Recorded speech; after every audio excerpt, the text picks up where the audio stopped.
Hello everyone. कैसे हैं आप सभी लोग? सबको मेरा प्यारा सा हेलो, हाय, गुड इवनिंग। ये क्लास आपके लिए बन रही है आज चौथी क्लास नॉन स्टॉप। तो जो बच्चे पहली बार जुड़ रहे होंगे तो एक बार कहूंगा कि ये 3 क्लासेस इससे पहले की हैं वो कर लीजिएगा, ठीक है। अब हमने मुहिम तो स्टार्ट कर ही दी है सीजीएल के सारे एग्जाम्स के लिए। मैंने कहा एसएससी के सारे एग्जाम्स के लिए मैं चीजें आपको बहुत प्यार से कराऊंगा, ये बात मैं बता चुका हूँ, ठीक है। तो ठीक है, एक तरफ से डिटेल कोर्स तो मेरा आते रहेगा, और इस वीकेंड से आप लोगों के लिए एक खुशखबरी है। वो ये है कि एक आपका एक एमसीक्यू कह लीजिए, या कह लीजिए कि एक मॉक टेस्ट पैटर्न पर, यानी most expected question of CGL 2023 को टारगेट करके ना मोस्ट एक्सपेक्टेड क्वेश्चन मैं आपको सॉल्व कराऊंगा। डेली की यहाँ पर भी एक वीडियो डालने की कोशिश करूंगा। पांच छह क्वेश्चन डेली आप लोगों के साथ डिस्कस करूंगा। वो रैंडम क्वेश्चन होंगे, चैप्टर वाइज नहीं होंगे। ऐसे क्वेश्चन होंगे जो इस साल के पेपर में 3 साल 4 सालों के फीडबैक को देखते हुए जो मोस्ट प्रोबेबली आ सकते हैं, उनको मैं आप लोगों को सॉल्व कराना स्टार्ट करूंगा। तो जो बच्चे ऑलरेडी तैयारी एक बेहतर कर चुके हैं, जो बेसिक कंप्लीट कर चुके हैं, जो बेसिक से केवल रिवीजन कर रहे हैं, तो उनके लिए वो क्लासेस काफी ज्यादा अच्छी होने वाली है, इसका मैं आप लोगों को वादा करता हूँ। तो चलिए फिर बच्चों, आज स्टार्ट करते हैं सेशन 4 परसेंटेज का। आज हम लोग एक बहुत छोटे से टॉपिक को बहुत बेहतर अंदाज से करेंगे। तो ये है एसएससी सीजीएल एग्जाम के लिए आपका कंप्लीट कोर्स। इसके बाद आपको कोई कोर्स नहीं खरीदना पड़ेगा। इसी बात से मैं आज की क्लास स्टार्ट करता हूं, ठीक है। तो चलिए बच्चों, आज है question based on income and expenditure, यानी आय और व्यय पे आधारित क्वेश्चन, ठीक है। इनकम और एक्सपेंडिचर। बच्चों यहां पर आपसे एक बात कहूंगा, अगर आप लोगों ने ये क्वेश्चनों को आज मेरे साथ बैठ के अच्छे से कर लिया, तो यकीन मानो इन सारे क्वेश्चनों को कहीं पर भी टैकल कर जाओगे। कभी इस टाइप के क्वेश्चन दोबारा नहीं करने पड़ेंगे। मैं आपको मैक्सिमम लेवल तक लेके जाऊंगा, टेंशन मत लेना, ठीक है। तो चलिए फिर स्टार्ट करते हैं। टाइप 1 और टाइप 2 करके दो टाइप में कन्वर्ट करेंगे, और टाइप 2 को मॉडिफाई करेंगे दो तीन टाइप में। मतलब टाइप 2 को इटसेल्फ दो तीन डिफरेंट डिफरेंट टाइप के क्वेश्चन कराऊंगा। और पिछले सालों से जैसे जीडी, एमटीएस, एसएससी, सीएचएसएल में टाइप 1 से भी क्वेश्चन पूछे हैं, 2 से भी, और सीजीएल में तो 2 से क्वेश्चन पूछे ही जाते हैं, ठीक है। तो चलिए स्टार्ट करते हैं, बिना देरी किए स्टार्ट करते हैं, ठीक है।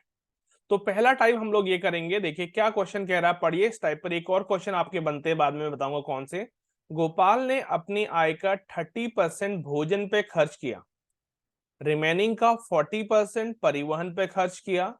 इसके बाद का शेष का, इसके बाद जो शेष यानी रिमेनिंग बचता है, उसका 50% बचाता है। यदि उसका मंथली इनकम आप लोगों को दिया है, तो आपसे बोल रहा है कि उसकी सेविंग्स यानी उसकी प्रति माह की बचत ज्ञात करो। बच्चों इस क्वेश्चन को मैं एक क्वेश्चन में टाइम लूंगा, आप लोग थोड़ा ध्यान से रहना। मैं कहूंगा जब भी रिमेनिंग रिमेनिंग से कहेगा तो हम ट्री पैटर्न पे जाएंगे मेरे प्यारे बच्चों। तो आप कुछ ना कह के, जैसे यहाँ पर तो इनकम दी हुई है, तो कुछ मत कह के मैं आपसे कह रहा हूँ कि आप इनकम को 100 ट्रीट कर लीजिए, ठीक है।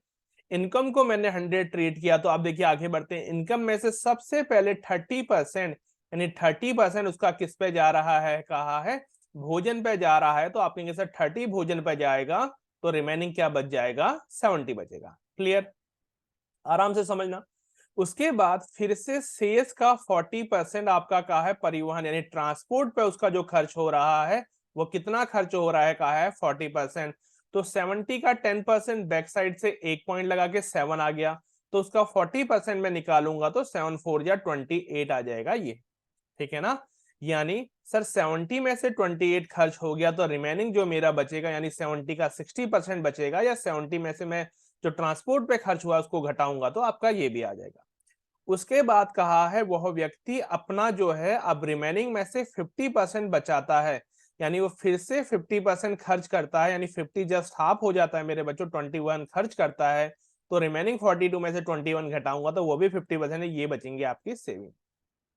तो मेरे प्यारे बच्चों, ये ट्री पैटर्न पे जो क्वेश्चन बनता है आप सुन लीजिएगा। ये पैटर्न के क्वेश्चन में आपसे होता क्या है, एक चीज दी जाती है या दूसरी चीज पूछी जाती है।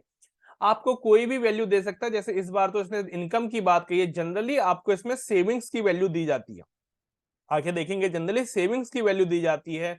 और पूछ सकता है कि ट्रांसपोर्ट पे कितना खर्चा हुआ, पूछ सकता है कि आपका फूड पे कितना खर्च हुआ, पूछ सकता है कि टोटल इनकम कितनी थी। ये सारी चीजें आपसे पूछी जाती हैं। तो अभी तो इनकम दे रखी थी, तो अभी मेरा इनकम जो मैंने 100 मानी है, वो क्वेश्चन ने दिया है 184,000। तो यहाँ से 1 की वैल्यू आ जाएगी 184 मेरे प्यारे बच्चों, ठीक है। हो सकता है थोड़ा राइटिंग अभी आप लोगों को मेरा क्लियर नजर नहीं आ रहा होगा, लेकिन हाँ पढ़ने लायक है। अच्छा है, मतलब इतना बुरा नहीं है, ठीक है। तो लेकिन क्योंकि धीरे धीरे प्रैक्टिस में आ जाएंगे तो वो बेटर हो जाएगी। तो आपसे इस बार सेविंग पूछा है, व्यक्ति की सेविंग बताइए, तो आप 184 को इंटू 121 करते हैं तो आप लोगों को मिल जाएगा यहाँ पे 21 चौको 84, ये हो जाएगा 8, 21 8 जा होता है आपका 168, 168 में 8 जुड़ेंगे 176, 17 बचेगा, 21 होगा और ये आ जाएगा 3864 विल बी योर आंसर। तो बच्चों कहां पर, जहां पर क्वेश्चन कैसे बन रहा है, एक ने, अब आंख बंद करके मेरी आवाज को सुन लेना, जो बच्चे मेरे से कोर्स लगातार कर रहे हैं और अपने साथियों को भी जोड़े, थैंक यू सो मच। पहले तो ये अच्छा रिस्पॉन्स है, बहुत प्यारा, मुझे लग रहा है कि मेहनत सफल होगी हम लोगों की। 100 में से 30 उसने खर्च किया, कुछ बचा, उसमें से 40 खर्च किया, कुछ बचा, उसमें से 50 बचाया, और 50 जो बचा है वो पूछा है टोटल की वैल्यू देके, टोटल से टोटल कंपैरिजन करके 1 की वैल्यू निकाली, और एट द एंड 1 की वैल्यू निकाल के मैंने अपना सेविंग फाइंड किया। ओके, आगे बढ़ते हैं, 2 क्वेश्चन और करते हैं, ठीक है। देखिए, नारायण अपने मंथली इनकम का 30% एजुकेशन पे, शेष का 50% भोजन पे करता है। इसके बाद क्या करता है, ध्यान रखना, देखिए कई बार चीजें परसेंटेज में ना देखिए नॉर्मल भी दी जाती हैं। तो मैं स्टार्ट करता हूँ क्वेश्चन को, पढ़ते पढ़ते सॉल्व भी करूंगा कि नारायण की इनकम मैंने 100 मान ली, ठीक है ना। मैंने कहा इसमें से 30% उसका कहां पर चला गया, सर उसका 30% गया एजुकेशन पे। ओके, तो 30% एजुकेशन पे जाने के बाद क्या हुआ, उसका 70% बचा, ठीक है। सर 70% में से उसका 50% गया है फूड पे, कितना गया बच्चों, 70 का 50% ना, कई बच्चे डाउट में आ सकते हैं। तो 70 का जब मैं 70 इंटू 50/100 करूंगा, यानी 70 का हाफ करूंगा, तो 35 गया है फूड पे। जब 70 में से 35 चला गया है तो रिमेनिंग कितना बचेगा, 70 माइनस 35 करूंगा तो बचेगा 35। ये होनी चाहिए यहां तक की मेरी बात, ठीक है। अब इसके बाद कहा है, इसके बाद आपसे क्या कहा है, आराम से पढ़िए, इसके बाद परसेंटेज ना देके, क्योंकि कॉन्सेप्ट बनाने के लिए क्वेश्चन है। इसके बाद शेष में से जो रेंट दे रहा है ना, इस बार ये रेंट जो इसके अंदर से रेंट निकाल के दे रहा है मेरे प्यारे बच्चों, वो रेंट दे रहा है 1000, ठीक है। और उसके बाद कुछ शेष बचा होगा आप कह सकते हो, और आपके पास शेष बच रहा है कहाँ, यहाँ पर 1800। ये दोनों रुपए के टर्म्स में मेरे प्यारे बच्चों, अगर आप देखोगे दोनों को जोड़ोगे तो कितना आएगा, आप कहोगे यहाँ पर 1000 रुपए खर्च हुए, यहाँ पर 1800 रुपए खर्च हुए, तो ये दोनों को जोड़ के आ रहा है 2800, और ये 2800 क्या है आपका 35 है ना। हाँ सर, मेरे 35 की वैल्यू 1800 है, गौर से देखिए मेरे 35 की वैल्यू क्या है, 1800 है। मैं ऐसा, सॉरी 2800 है, क्योंकि 1800 प्लस 1000 है, ये है। यहां से देखूंगा तो कितना आ रहा है, आप कहोगे तो 7 5 या 35, 7 4 या 28, ये आ जाएगा, 1 की वैल्यू आ जाएगी 80। 1 की वैल्यू 80 आने से बेटा कुछ भी पूछा जा सकता है, मैंने पिछले क्वेश्चन में भी कहा था, मैं क्वेश्चन में केवल ये चीज नहीं कराऊंगा जो यहाँ पूछा है, मैं ये भी साथ में बता रहा हूँ कि हाँ ऐसा ऐसा पूछ सकता है। तो उससे क्या होता है, ये एक क्वेश्चन को तो कर रहे हैं, माना मैं एक ही क्वेश्चन कर रहा हूँ, लेकिन उस पर बेस के मैं 3 4 5 आपको बता दे रहा हूँ कि ऐसा भी आ सकता था। तो अभी तो आपसे मेरे प्यारे बच्चों क्या पूछा आपको, कि हाँ सर अभी इनकम पूछी, तो इनकम मेरी है 100, तो इनकम 100 है, तो मैं कहूंगा 100 इंटू मेरी 1 की वैल्यू 80 है, तो इससे मल्टीप्लाई करूंगा तो 8000 तो मेरी इनकम आ जाएगी, ठीक है। मैं कहूँ बेटा एजुकेशन पे पूछा हो, तो अब आप कह सकते हो सर एजुकेशन पे है 30, यानी 1 की वैल्यू मेरी 80 है, तो मैं एजुकेशन पे निकाल सकता हूँ, डायरेक्ट डायरेक्ट निकाल सकता हूँ 2400। मैं आपसे कहता फूड पे क्या है, आप कहते सर फूड पे 35 है, और 35 की वैल्यू ही 28 थी, तो ये 35 की वैल्यू भी 28 होगी, लेकिन प्रैक्टिकली बता देता हूँ कि 1 की वैल्यू से मल्टीप्लाई किया है, तो ये भी क्या आ जाएगी 2800। इस तरीके से आप देखोगे तो आप जब 1 की वैल्यू फाइंड करते हैं, आप किसी भी चीज की वैल्यू ट्री मेथड से निकाल सकते हैं इन पैटर्न्स में, ठीक है। क्लियर हुआ, ओके, ठीक है।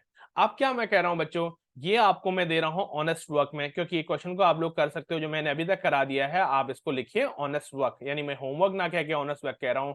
जो बच्चे जुड़ रहे हैं, पढ़ रहे हैं, कमेंट जरूर करते जाना क्लास के एंड में, जो यहाँ तक पहुंचे, देखो मैं क्लास के स्टार्टिंग में कुछ नहीं बोल रहा हूँ, क्लास के एंड में आप कमेंट जरूर करते जाना, उससे जो पूरी की पूरी क्लासेस देख रहे हैं, ठीक है, उससे मुझे पता चलेगा कि ये बच्चे मुझसे जुड़े हैं, और बहुत लगाव होता है मुझे पर्सनली, क्योंकि बहुत सारे बच्चों को मैंने पहले भी पढ़ा है, तो मुझे नाम तक याद रहते हैं, तो मैं आपको पॉइंट कर सकता हूँ रिकॉर्डेड क्लास में कि हाँ बच्चे पढ़ रहा है नहीं पढ़ रहा है, तो सब कुछ बहुत बेहतर होगा, आपको भी लाइव की फील आएगी, वाली बात है, लाइव भी स्टार्ट करेंगे, ठीक है।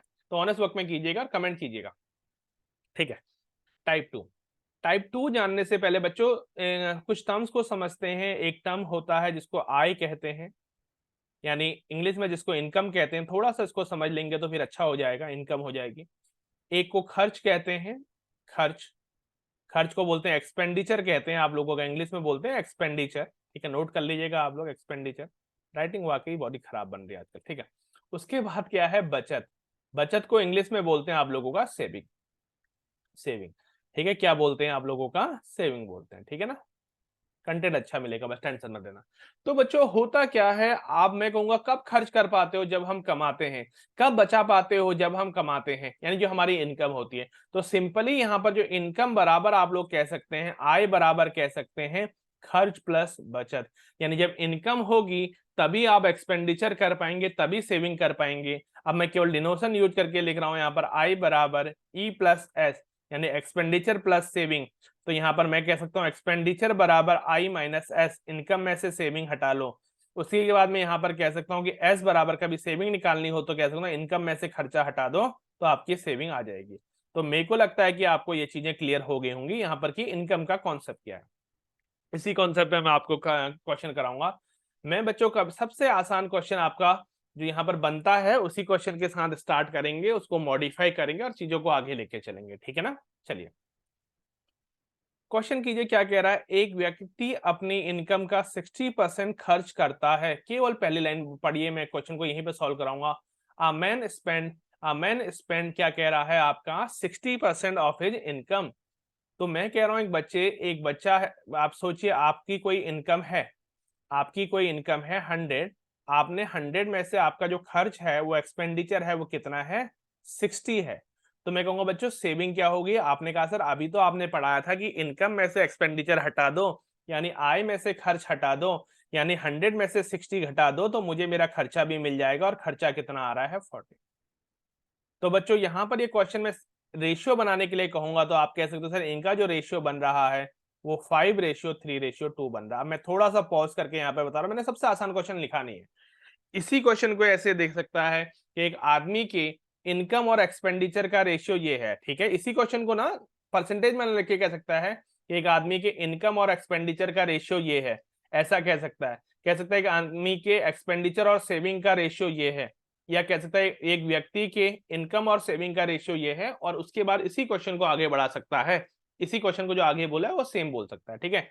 यहां तक आप लोगों को उम्मीद करता हूं कि सारे बच्चों को चीजें समझ में आ गई होंगी, ठीक है। अब मैं आगे बढ़ रहा हूं, ठीक है। अब कहता है अगर उसकी इनकम 15% बढ़ जाए, एक्सपेंडिचर 15% बढ़ जाए, तो सेविंग क्या बढ़ेगा। बच्चों देखो यहाँ पे तो क्वेश्चन क्लियरली हो रहा है, थोड़ा सोचा करो। जब खर्चा भी 15% बढ़ा, आय भी 15% बढ़ी, तो बाय डिफॉल्ट सेविंग भी इतनी % बढ़ेगी वाली बात है। तो लेकिन कैसे प्रॉपर करते हैं मैं दिखाता हूँ। मैं कहा ये रेशियो बना लिया, तो इसके पीछे मैं 2 जीरो बढ़ा के थोड़ा कैलकुलेशन इजी आप लोगों के लिए करूंगा। मैं कहा कि ये 5:3:2 में आपने मेंटेन करके ऐसा देखा। आपने कहा इनकम कितना बढ़ा, सर 15% बढ़ा। सर 15% ऑफ इनकम जब मैंने यहां पर किया तो ये आ रहा है सर 500 का 15% 75। इनकम कितनी हो गई, 575। प्रॉपर लिखूंगा एक बार। उसके बाद मेरे प्यारे बच्चों एक्सपेंडिचर में क्या हुआ, एक्सपेंडिचर भी सर क्या हुआ है मेरा, कितना बड़ा है, 15% बढ़ा है। तो यहां पर जब मैंने 15% देखने लगा तो 15% होता है इसका 45। हाँ सर 45 बढ़ के ये कितना हो गया सर मेरा 345। बच्चों अब आप लोग देखिए कि अब आप लोग कितना कमा रहे हैं। यहाँ पर ऐसे कराता हूँ, फिर इसका बेसिक भी बता दूं, बेसिक बता देता हूँ। 575 कमा रहे हो, उसमें से 345 खर्च कर रहे हो, तो आपके पास क्या बचेगा सर, 575 में से 345 घटा लीजिए, तो ये मेरी आपकी सेविंग होगी। तो कितना फर्क आया सेविंग में, अगर मैं आप लोगों से कहूंगा तो आपको कि सर पहले मैं 200 कमा रहा था, अब 230 कमा रहा हूं, मैंने 30 की सेविंग बढ़ जाएगी इंटू 200 पे, और इंटू 100 करूंगा तो मेरा परसेंटेज मिल जाएगा कितना, 15% विल बी माई आंसर। एक बात तो हुई ये क्वेश्चन मैंने करा दिया बेसिक से बिल्कुल कि हाँ ऐसा होता है, ऐसा पूछा जाता है, तो ये बात है। मैं एक बार रिपीट कर देता हूं, आप लोग सुन लीजिएगा, या पॉज करके आपको बैक करके ना देखना पड़े तो मैं रिपीट कर देता हूं। क्या मेरे प्यारे बच्चों, क्या क्या कहा है, मैंने कहा है इनकम, आपसे बोला कि उसने 60% खर्च किया, तो आप जानते हैं कि 40% बचा, क्योंकि 100 में से 60 खर्च हुआ तो 100 बचा। मैंने कहा बच्चों रेशियो बना लेना, ठीक है।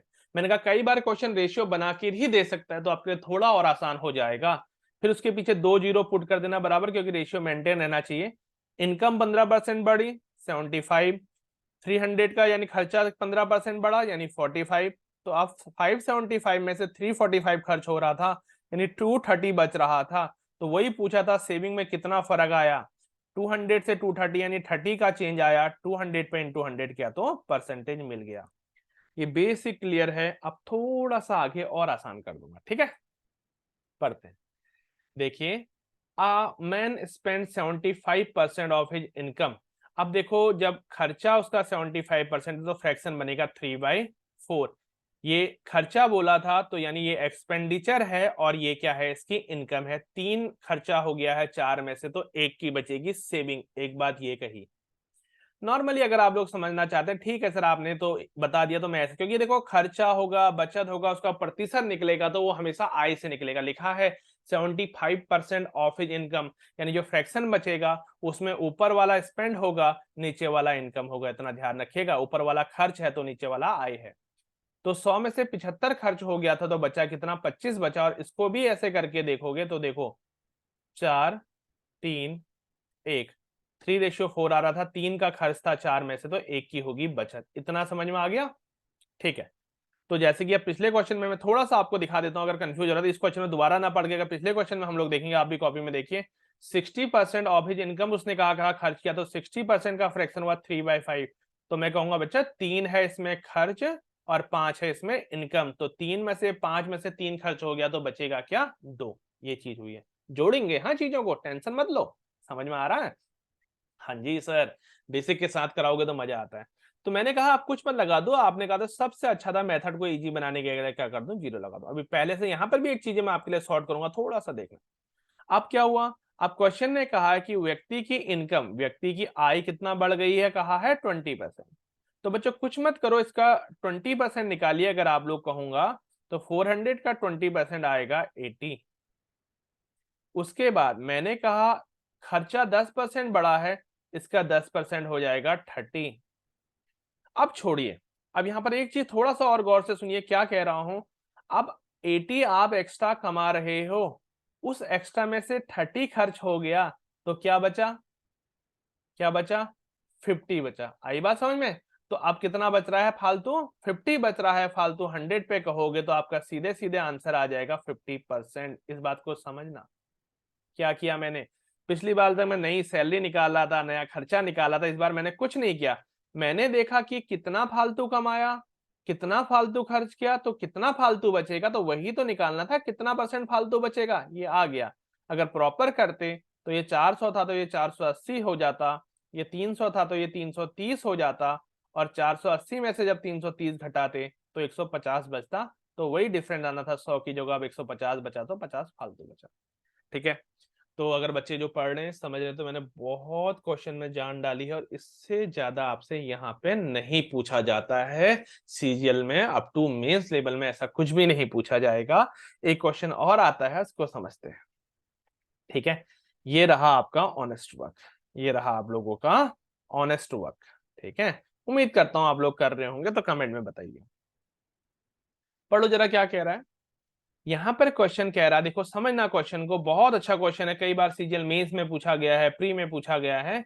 क्या कह रहा है, एक आदमी अपनी आय 8550 रुपए की आय में से इतना खर्चा कर देता है, इतना खर्चा कर देता है, उसकी इनकम और खर्च इतना इतना परसेंट बढ़ जाता है, तो सेविंग में परसेंटेज चेंज बताइए। ठीक है। अब आप कह रहे हो कि सर काश पहले की तरह परसेंटेज में दिया होता, काश ये रेशियो में दिया होता तो कितना अच्छा होता ना, क्योंकि टब लगने लगा होगा।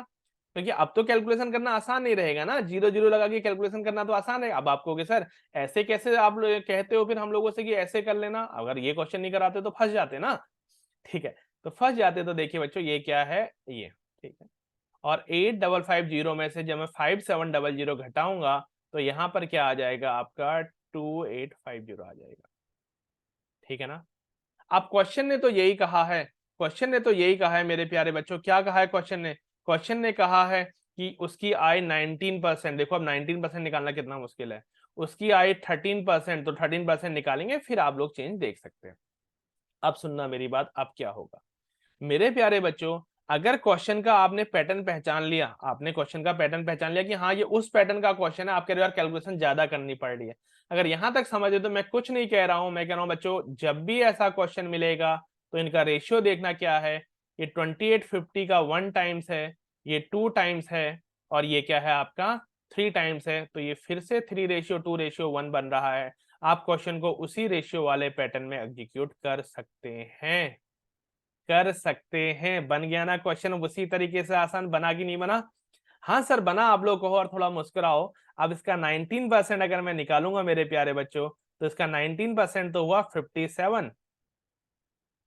इसका जब मैं आपका कितना 13% चेंज हुआ था, 13% निकालूंगा 200 का, तो कितना आया 26। अब मेरे प्यारे बच्चों आप खुद ही देखिए, एक्स्ट्रा 57 कमाया, एक्स्ट्रा 57 कमाया, उसमें से 26 तो खर्च हो गया, तो बचा कितना? बचा कितना आप देखोगे तो 57 में से 26 घटाना, तो बचा कितना? 31 बचा। 31 बचा, तो 31 एक्स्ट्रा कमा रहे हो आप 100 पे, इंटू 100 करोगे तो आप लोगों को मिल जाएगा 31% का चेंज, वो भी इंक्रीज। आया समझ में? जब अगर आप क्वेश्चन के पैटर्न को पहचान जाओगे तो हमेशा ये क्वेश्चन आपके क्या कन्वर्ट होंगे? रेशियो में कन्वर्ट होंगे, इस बात की गारंटी है। चलो एक क्वेश्चन और कर लेते हैं आप लोगों के लिए, आपको भी कॉन्फिडेंस आना चाहिए, वीडियो के अंत में जाके लगना चाहिए यार हाँ सही जगह पहुंचे हैं। कभी भी देखना मेरी वीडियो के स्टार्टिंग में बातें नहीं है, ये बातें केवल एंड में है, क्योंकि कनेक्शन आप लोगों से हो रहा है, क्योंकि आप लास्ट तक पढ़ रहे हो, तो जिम्मेदारी मेरी बढ़ जाएगी, तो इसलिए कमेंट में भी बताना। कह रहा है a man spend 9,000 out of 13,500, 13,500 में से एक व्यक्ति ने 9,000 खर्च कर दिए हैं। सॉरी, 13,500 में से एक व्यक्ति ने क्या 9,000 खर्च कर दिए हैं, तो बच कितने रहे हैं? 4,500 बच रहा है ना, ठीक है। यदि उसकी इनकम इतनी बड़ी, उसका सेविंग इतना बड़ा, तो चेंज परसेंट बताओ, कह रहा है ना, उसकी इनकम इतनी बड़ी, उसका एक्सपेंडिचर इतना बड़ा, तो आपसे कह रहा है कि चेंज परसेंट इन सेविंग बताओ। तो बच्चों काट के देखिए इसको, ये 4500 का 3 टाइम्स है, ये 2 टाइम्स है, ये 1 टाइम्स। देखो यार कितना बेहतर बन गया क्वेश्चन। अब यहीं पे जीरो लगा देता हूँ, क्यों लिखना बार बार। ये कितना परसेंट? 13%। 13 3 जा 39। चेंज लिख रहा हूँ हाँ, केवल 9%। 9% कितना हुआ 200 का? 10% निकाल लीजिए, या 1% भी निकाल, जैसे 10% बोला बैक से 1 पॉइंट, तो 1% होते हैं बैक से 2 पॉइंट। 1% निकाल के जिससे भी गुणा करोगे उतना परसेंट निकलेगा। 1% 2 हुआ, तो 9% हुआ, 9 2 जा 18। 39 में से आप देखो 18 कम हो जाएगा, तो कितना बचेगा बच्चों? 21 बचेगा सर, बिल्कुल बचेगा। तो 21 अब एक्स्ट्रा बचा है किस पे? 100 पे। इंटू 100 करोगे तो आप लोगों का आंसर आ जाएगा 21%। तो ये हुआ आपका इनकम बेस का टाइप 2। आई बात समझ में? क्लियर हुआ? यहां पर ये क्वेश्चन कर जाना, कहीं से लेके कहीं तक आपको कोई भी दिक्कत नहीं आएगी। अब आप कहोगे यार ये क्वेश्चन तो देखा जैसा लग रहा है, ये क्वेश्चन इसलिए कि एक बच्चे ने मुझे बताया कि हाँ सर यहाँ पर कुछ मिस्टेक हो गया था, और थैंक यू मेरे भाई चरणजीत की, आपने मुझे मैसेज करके बताया था सर कि यहाँ पर एक कैलकुलेशन एरर थी। थैंक यू भाई, ऐसे रेक्टिफाई करते रहना, कहीं दिखेगा। तो क्वेश्चन था, एक व्यक्ति 7/4 से गुणा कर देता है 3/5 से करने के बजाय, तो एरर बताइए। तो 5 और 4 का एलसीएम निकालने की बात हुई थी 20। जो 20 का 3/5 होता है ना, तो मेरे से गलती से 15 लिखा गया था, लेकिन यहाँ पे 12 आएगा। 20 इंटू 3/5, 4 जा 20, 4 3 जा 12। ये मेरे से 15 लिखा गया था और मैंने आंसर भी निकाला था, तो ये थोड़ी मिस्टेक थी। और इंटू जब 7/4 करोगे, 4 5 जा 20, जब 20 इंटू 7/4 करोगे तो 35 आएगा। तो चेंज कितना आ रहा है? चेंज आ रहा है 23 का, क्योंकि पहले 12 होना चाहिए था सही में, और गलती से 35 हो गया। तो कितना बदलाव आया? 23 का बदलाव आया था 12 पे, गुणा 100। ये आप लोगों का आंसर आएगा। Again thank you so much Charanjit कि आपने ये चीज को रेक्टिफाई किया। ठीक है, जो बच्चे लास्ट तक देख रहे हैं आप इस यूट्यूब चैनल को सब्सक्राइब कर लो। ठीक है, अपने दोस्तों को भी बताइए, सीरियस जो पढ़ना चाहते हैं। सब्सक्राइब, जो बेल आइकन वगैरह होता है वो दबा देना आपको, अगर आपको चाहिए नोटिफिकेशन लगातार। या इसके डिस्क्रिप्शन में टेलीग्राम का लिंक भी है आप लोगों का, तो आप वो टेलीग्राम से लिंक पे जाके भी आप लोग क्या कर सकते हैं? ज्वाइन कर सकते हैं, क्योंकि वहां पर लगातार तो नोटिफिकेशन टेलीग्राम ग्रुप में आ जाते हैं। तो उम्मीद करता हूँ आप लोगों को ये क्लास भी समझ में आई होगी। अपने फीडबैक को शेयर कीजिएगा। तो चलिए फिर मुलाकात होगी कल अगली क्लास में, अगला आगे लेके चलेंगे पार्ट 5 को। तब तक के लिए बाय बाय, टेक केयर, जय हिंद, जय भारत। पढ़ो मुस्कुराओ, बहुत अच्छी जगह है, मैं आपको पढ़ाऊंगा, आप लोग पढ़िए। Bye bye, take care.